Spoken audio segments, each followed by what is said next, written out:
আসসালামু আলাইকুম রহমতুল্লাহ। আজকে আমরা ট্রান্সফার প্রপার্টি অ্যাক্টের সেকশন 17 এবং সেকশন 18 সম্পর্কে জানব। তো ট্রান্সফার প্রপার্টি অ্যাক্টের সেকশন 17 বলছে যে ডিরেকশন ফর অ্যাকুমুলেশন, অর্থাৎ সঞ্চয় করার নির্দেশ। তো অ্যাকুমুলেশন বিষয়টা কি? আমরা ধরেন আমি একটা সম্পত্তি হস্তান্তর করলাম, তো আমি বললাম যে এই সম্পত্তি থেকে যে আয় হবে সেটা তুমি অন্য একজন ব্যক্তির জন্য সেটা হচ্ছে সঞ্চয় করে রাখবা। তো নির্দিষ্ট সময়ের জন্য তুমি সঞ্চয় করে রাখবা। তো এই সঞ্চয়ের ডেটটা কেমন হবে, সেটা কতদিনের জন্য করতে হবে কিংবা কীভাবে করতে হবে এবং এর এক্সেপশন কী, সেটাই মূলত সেকশন 17-এর আলোচ্য বিষয়। তো আমরা বের একটা দেখি যে কী বলছে এখানে। বলছে যে where the term of a transfer of property direct that the income arising from the property shall be accumulated either wholly or in part during a period longer than the lifetime of the transferor or a period of 18 years from the date of the transfer. তো বলছে যে কোনো সম্পত্তি হস্তান্তর করা হলে সেখানে যদি কোনো ডিরেকশন দেওয়া হয় যে এই সম্পত্তি থেকে যে ইনকাম হবে সেটা হচ্ছে অ্যাকুমুলেট করে রাখা হবে হোললি অথবা পার্টলি ডিউরিং আ পিরিয়ড লঙ্গার দেন, হ্যাঁ, একটা নির্দিষ্ট সময়ের জন্য যেটা লঙ্গার দেন হবে। কিসের জন্য? হচ্ছে the lifetime of the transferor or a period of 18 year from the date of transfer.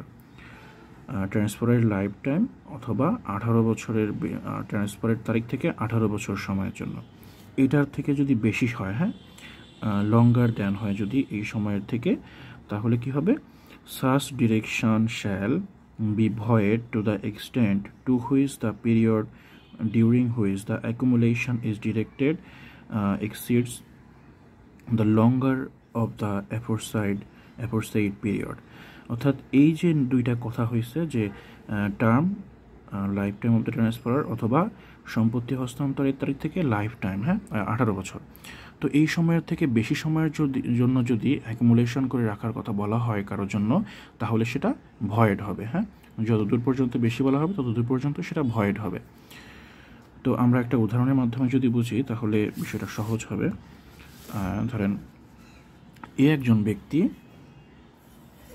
তার পি নামক প্রপার্টি সে বিকে হস্তান্তর করলো এবং বলল যে তুমি 25 বছরের জন্য সিকে এখান থেকে যে ইনকামটা হবে সেটা তুমি তাকে দিবা। তার পি নামক প্রপার্টি বিকে দিয়ে বলল যে এখান থেকে যে ইনকামটা হবে এই প্রপার্টি থেকে সেটা তুমি আগামী 25 বছর সিকে দিবা।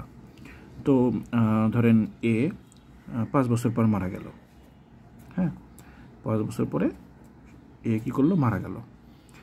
তাহলে কি হলো যে আমরা এখানে একটা শর্ত পড়ছিলাম না যে লাইফ টাইম ট্রান্সফারের লাইফ টাইম অথবা 18 বছরের ধরে। তো এখানে দেখেন যে ট্রান্সফারের লাইফ টাইম তাহলে কত হলো? 5 বছর হলো, তাই না? আর হচ্ছে সম্পত্তি হস্তান্তর করতে বলা হয়েছে 25 বছরের জন্য, ইনকামটা দিতে বলা হয়েছে 25 বছরের জন্য। তো এখান থেকে হচ্ছে এই 5 বছর আর এই 25 বছর, তাহলে আমরা আরেকটা জিনিস পড়ছি সেটা হচ্ছে যে 18 ইয়ার, হ্যাঁ। ট্রান্সফারের লাইফ টাইম যদি কম হয় 18 বছরের থেকে, তাহলে 18 বছরের জন্যই দিতে হবে, হ্যাঁ, 25 বছর তো বেশি 18 বছরের থেকে। তো সম্পত্তিটা যেহেতু বলা হয়েছে যে 25 বছরের জন্য দিতে হবে ইনকামটা, তাহলে সেটা 18 বছরের পর্যন্ত দিলেই হবে, 25 বছর পর্যন্ত দেওয়া লাগবে না। এখন কারণ কি? যে এই দুইটা সময়ের মধ্যে ট্রান্সফারের লাইফ টাইম এবং এই 18 বছর, হ্যাঁ, এর মধ্যে যে সময়টা বেশি হবে সেই সময়ের জন্য সম্পত্তির ইনকামটা দিতে হবে। ধরেন মারা গেল না, 5 বছরের পরে তো মারা যাবে, তো সেটা ধরেন মারা যায়নি, তাহলে কি করতে হবে? এই 25 বছর ধরেই বেঁচে ছিল, তখন এই 25 বছরের জন্যই সম্পত্তির ইনকামটা দিতে হবে। তখন 18 বছর দেখলে হবে না, কারণ কি? যে লাইফ টাইমটা কিন্তু ট্রান্সফারের বেশি হয়ে গেছে, তাই না? 18 বছরের থেকে বলা হয়েছে যে লাইফ টাইম অফ ট্রান্সফারার এবং 18 ইয়ার, দুইটার মধ্যে যেটা বেশি হবে সেই সময় পর্যন্ত এই ইনকামটা দিতে হবে, ইনকামের যে অ্যাকুমুলেশন করতে হবে।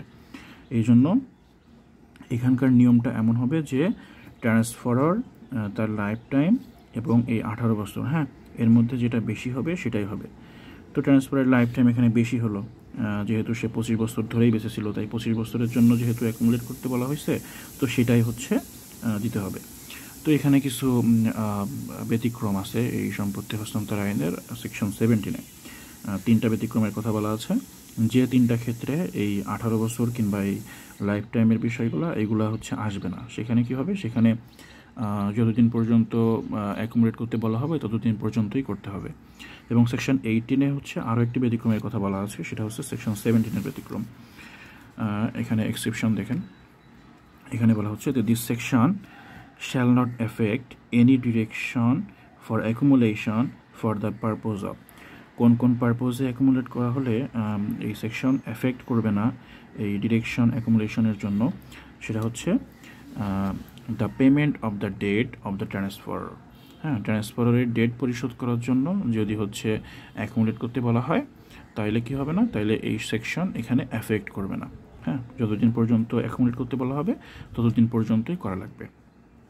এরপরে 2 নম্বরে বলা হচ্ছে যে the provision of portions for children or remoter issue of the transferor or any or of any other person taking any interest under the transfer, অর্থাৎ ট্রান্সফারের যদি হচ্ছে চিলড্রেন কিংবা রিমোটার ইস্যুর জন্য হচ্ছে কোনো পোর্শন বলা হয় যে অ্যাকুমুলেট করে রাখতে কিংবা ডিরেকশন দেওয়া হয়, তাহলে সেক্ষেত্রেও হচ্ছে এই সেকশন এটাকে অ্যাফেক্ট করবে না। অর্থাৎ ওই যে 18 ইয়ার কিংবা ট্রান্সফারের লাইফ টাইম এই সমস্ত বিষয়গুলো এখানে আসবে না।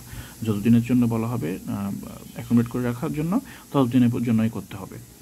এরপর হচ্ছে 3 নম্বরে বলছে যে দ্য প্রিজার্ভেশন, হ্যাঁ, সংরক্ষণ এবং maintenance of the property transferred and such direction may be made accordingly. তো সম্পত্তিটা যে দেওয়া হলো, হ্যাঁ, ওই সম্পত্তিটা ধরেন এই সম্পত্তিটা দেওয়া হয়েছে, তো এই সম্পত্তির হচ্ছে পাশ দিয়ে ধরেন একটা নদী আছে, তো প্রতি বছর সেখানে হচ্ছে নদী ভাঙন হয়, তো বাঁধ সৃষ্টি করতে হয়, বাঁধ তৈরি করতে হয়। তো বলা হলো তোমাকে যে আমি সম্পত্তিটা দিলাম, এখান থেকে যে ইনকাম হবে সেটা থেকে তুমি এই বাঁধ নির্মাণের যে খরচ হবে সেটা তুমি প্রতি বছর দিবা। তো এক্ষেত্রে সম্পত্তি প্রিজার্ভেশন কিংবা মেইনটেন্যান্সের ক্ষেত্রে দেওয়া হলো। এরকম ক্ষেত্রে যদি দেওয়া হয় তখন এক্ষেত্রে হচ্ছে এই যে সেকশন 17-এর যে 2টা নিয়ম ছিল, এই 2টা নিয়ম এখানে আসবে না। এটা হচ্ছে সেকশন 17-এর একটা ব্যতিক্রম। এবার আসি সেকশন 18-এ। সেকশন 18 হচ্ছে সেকশন 17-এর একটা আলাদা আরও একটা ব্যতিক্রম। এখানে কি বলা হচ্ছে যে transfer in perpetuity for benefit of public, অর্থাৎ জনসাধারণের কল্যাণে চিরন্তন হস্তান্তর। তো এখানে বলা হচ্ছে যে the restriction in sections 14, 16 and 17, হ্যাঁ, সেকশন 14-এ কি বলা হয়েছিল, ট্রান্সফার ইন পারপেচুইটি, রুল এগেইনস্ট পারপেচুইটি। তারপর সেকশন 16 এবং সেকশন 17 এখানে এই যে নীতিগুলো ছিল এইগুলো কি করবে না, এই হচ্ছে এগুলোকে অ্যাফেক্ট করবে না, অর্থাৎ এখানে অ্যাপ্লাই হবে না। হ্যাঁ, কোন কোন ক্ষেত্রে সেটা হচ্ছে এখন আমরা দেখব।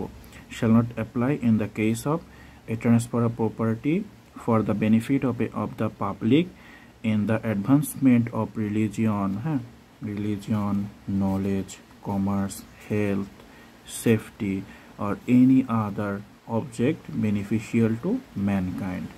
তো এখানে বলা হচ্ছে যে ধর্ম, হ্যাঁ, ধর্ম, জ্ঞান, বাণিজ্য, স্বাস্থ্য, নিরাপত্তা অথবা অন্য কোনো মানব জাতির কল্যাণকর কোনো কাজের অগ্রগতির জন্য জনস্বার্থে কোনো সম্পত্তি হস্তান্তর করা হলে সেক্ষেত্রে সেকশন 14, 16 and 17, হ্যাঁ, এই ধারায় যে বিধিনিষেধগুলো ছিল সেগুলা এই ক্ষেত্রে প্রযোজ্য হবে না। তাহলে এই সেকশন 18 হচ্ছে সেকশন 14, 16 এবং 17-এর ব্যতিক্রম। যখন আমরা সেকশন 17 লিখব তখন হচ্ছে সেকশন 17-এর যে ব্যতিক্রম লিখব তখন সেক্ষেত্রে এটাও আমরা উল্লেখ করব। এবং সেকশন 14-এর যে ট্রান্সফার রুল এগেইনস্ট পারপেচুইটি ছিল তার একটা ব্যতিক্রম হিসেবে আমরা সেকশন 18-কে উল্লেখ করব। ধন্যবাদ সবাইকে।